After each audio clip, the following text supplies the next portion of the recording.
Saludos. Aquí en la segunda parte de la lección número 72. Estamos viendo las leyes de exponentes y lo último que vimos fue cómo definir x, un número real x que no sea 0 elevado a la potencia 0. Fíjense que dijimos que eso no tenía sentido a base de la definición de la operación de exponenciación, porque ¿cómo vamos a pensar que x se va a multiplicar por ella misma 0 veces? Sin embargo, hicimos un análisis y vimos que podíamos definir x a la 0 como 1 siempre y cuando esa x no sea 0. Vamos a ver entonces también cómo podríamos definir x elevado a un exponente negativo, un entero negativo.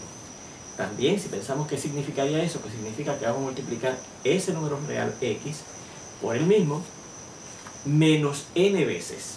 Eso tampoco tiene sentido, ¿verdad? Pero vamos a ver cómo podríamos definir x elevado a un exponente entero negativo. Vamos a considerar ese elemento, ese número x elevado a la menos n, y supongamos que lo multiplicamos por x a la n. Bueno, si esta ley que ya nosotros hemos probado, que funciona para los números naturales m y n, que dice que si usted multiplica bases iguales, el resultado va a ser esa base elevada a la suma de esos exponentes, y suponemos que esa ley también aplica aquí, aunque este número primero, negativo n, no es natural, tendríamos x elevado a la suma de menos n más n, ¿verdad? Aplicando esta ley. Pero negativo n más n es 0. Y ya hemos visto que x a la 0 es 1, claro, siempre y cuando la x no sea 0. Así es que tenemos que x a la negativo n por x a la n, al fin y al cabo, podemos pensar que da 1. Pero nosotros probamos cuando estudiamos los números racionales, que si usted tenía que la multiplicación de dos números daba 1, ¿qué significaba eso? Que el primero iba a ser el negativo del segundo, el inverso el multiplicativo del segundo, y el segundo iba a ser el recíproco o inverso multiplicativo del primero.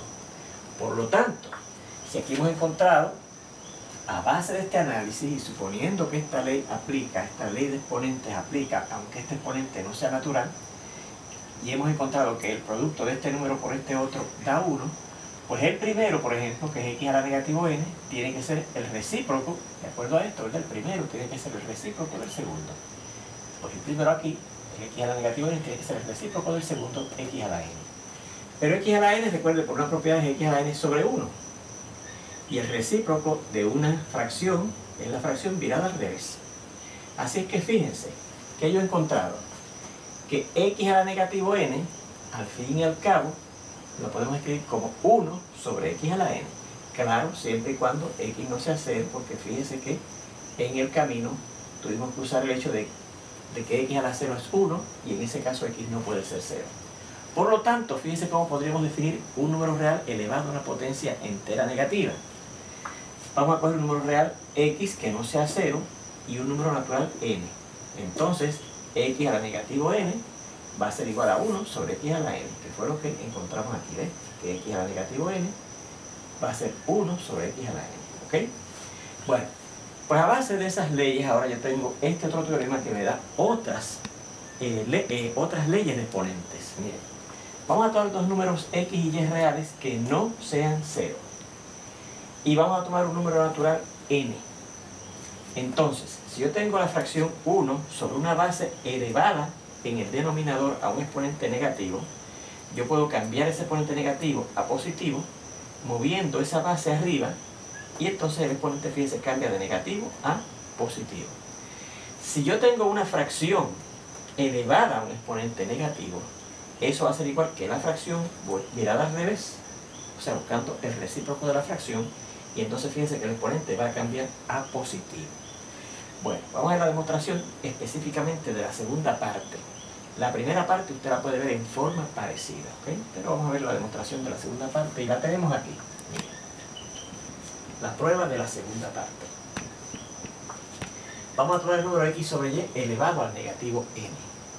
Pues, según esta definición que dimos aquí, cuando yo tengo un número elevado a la negativo n, eso es lo mismo que 1 sobre ese número elevado a la n.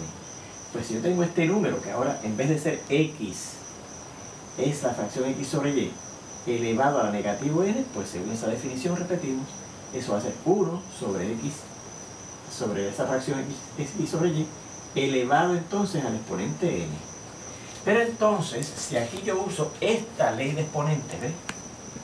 Una fracción elevada a la n es igual al numerador a la n sobre el denominador a la n. Pues esta fracción elevada a la n es x a la n sobre y a la n. ¿Ves? Pero entonces aquí fíjense que tengo una fracción compleja.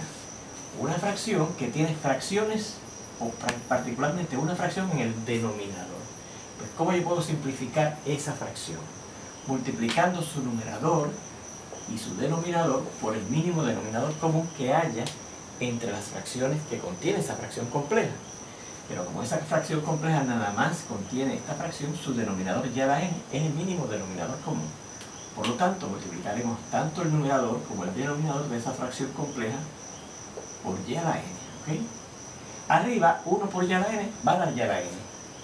Y abajo, x sobre y a la n por y a la n, si yo pienso que y a la n está sobre 1, tenemos aquí una multiplicación de dos fracciones en donde podemos cancelar este y a la n que está en este denominador y este y a la n que está en este numerador. Y nos quedará x a la n por 1, x a la n sobre 1 por 1, 1. O sea, x a la n sobre 1, que es x a la n.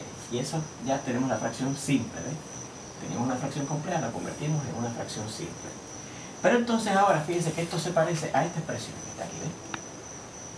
La única diferencia es que en vez de tener x arriba y abajo, tengo y arriba y x abajo. Y según esta ley, yo puedo escribir eso como la fracción x sobre y, toda ella a la n, pues aquí mismo podemos escribir esto como la fracción y sobre x, en vez de x sobre y sobre x, toda ella elevada a la potencia n.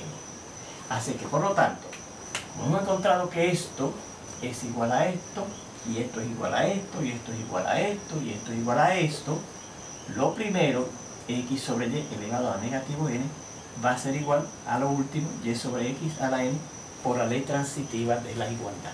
Y fíjense que eso que está ahí es precisamente lo que decía el teorema, ¿ves? Que era lo que teníamos que demostrar. Bueno, pues aquí tenemos un resumen de las 8 leyes de exponentes que hemos visto. Estas primeras las vimos como un teorema básico, que lo llamamos de hecho las propiedades de los exponentes, o las leyes de los exponentes. Después esta fue una definición que vimos al final de la lección anterior. Hoy vimos esta definición, ¿verdad? O sea, allí. Y ahora, en esta segunda parte de esta lección, vimos esto. Ahora en esto tenemos este teorema, que ustedes lo pueden demostrar, ¿ves? Y acabo de demostrar este segundo teorema, y lo tenemos aquí también. Así que fíjense que al fin y al cabo tenemos 8 leyes de exponentes. Pues aquí vamos a indicar, claro, que la y no puede ser 0 porque no se puede dividir entre y. Bueno, pues vamos a ver ejemplos de aplicación de esas leyes. Recuerden haber copiado esta demostración que les sirve de modelo para la demostración de lo que usted tiene que demostrar aquí. Ejemplo, mire.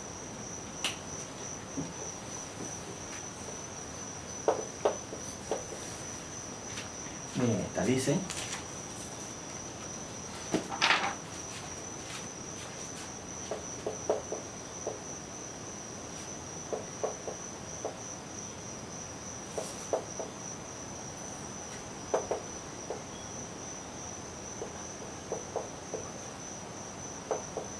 tenemos esa multiplicación.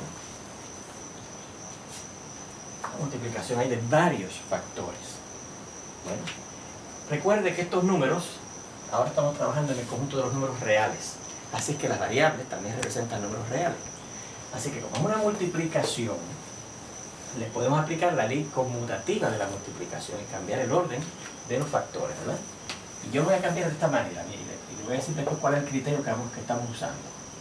Ponemos 5 por 3 al cuadrado, por 3 al cubo, por x a la 4, por y al cuadrado, por z al cubo, perdón, por y a la quinta, por z al cubo y por a. ¿Qué criterio usé? Pues miren, piensen que tenemos al principio 1, 2, 3, 4, 5, 6, 7, 8, 9 factores. Y lo tenemos aquí, 1, 2, 3, 4, 5, 6, 7, 8, 9 factores. Pero yo los cambié de orden de manera que los que tienen la misma base queden juntos. ¿Ves? Miren, este no tiene ninguno otro que tenga base 5, ¿verdad? Pero este factor que tiene base 3 y este que tiene base 3 los puse juntos. Este que tiene base X y este que tiene base X los puse juntos. Este que tiene base Y y este que tiene base Y los puse juntos. Este que no tiene otro factor que tiene factor base Z lo puse aquí. Y este último que tiene aquí, que tampoco hay otro, que tiene base A, lo puse acá.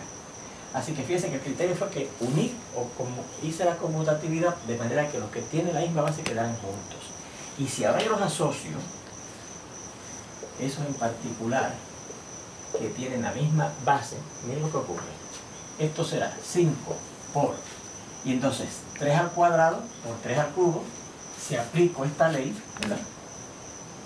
Cuando usted tiene bases iguales, escribe la base y suma los exponentes. Así que esto será 3, escribimos la base y vamos a sumar los exponentes 2 más 3. Aquí igual, escribimos la base y vamos a sumar sus exponentes. El primer exponente es 1, al no estar escrito, más el exponente 4. Y, escribimos la base y sumamos los exponentes 2 más 5.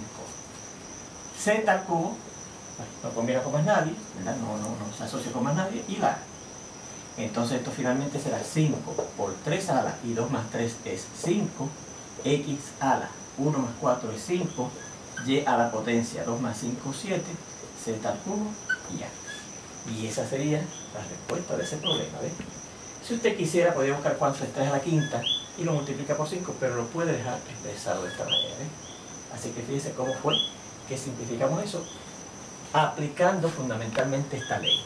Claro, en el camino usamos la ley conmutativa general de la multiplicación de los números reales y la ley asociativa general de la multiplicación de los números reales también. Fíjense en este segundo ejemplo.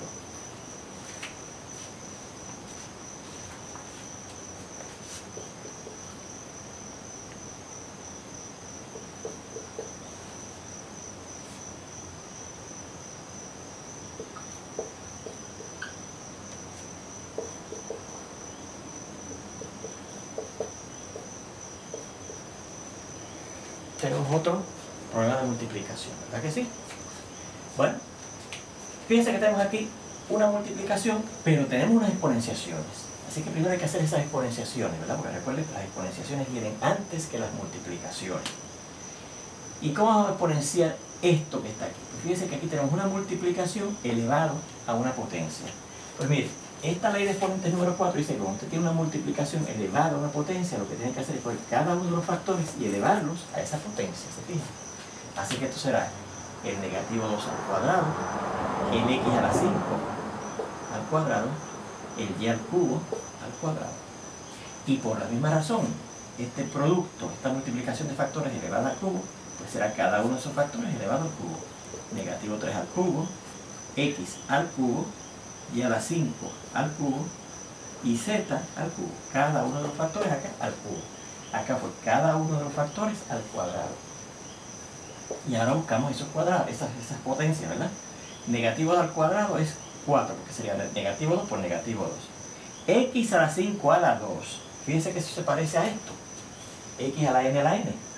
Y dice que eso es la base elevada a la multiplicación de los exponentes, ¿verdad? Así que esto será x a la 5 por 2. Por la misma razón, esto será y a la 3 por 2. Este negativo 3 a la 3, pues negativo 3 por negativo 3 por negativo 3. Negativo 3 por negativo 3 es positivo 9, y positivo 9 por el tercer 3, por el tercer negativo 3 es negativo 27. X a la 3 y y a la 5 a la 3, pues y a la 5 por 3, ¿verdad? Aplicando nuevamente esta ley de exponentes. Multiplicamos los exponentes, ¿verdad? 5 por 3 y z a la 3. Y entonces ahora, esto será 4 por negativo 27, negativo 108. X a la 5 por 2, x a la 10. Y a la 3 por 2, y a la 6. X a la 3, y a la 15, y z a la 3. Y todavía nos falta una cosita más que vamos a ver en la siguiente lección. Nos vemos entonces.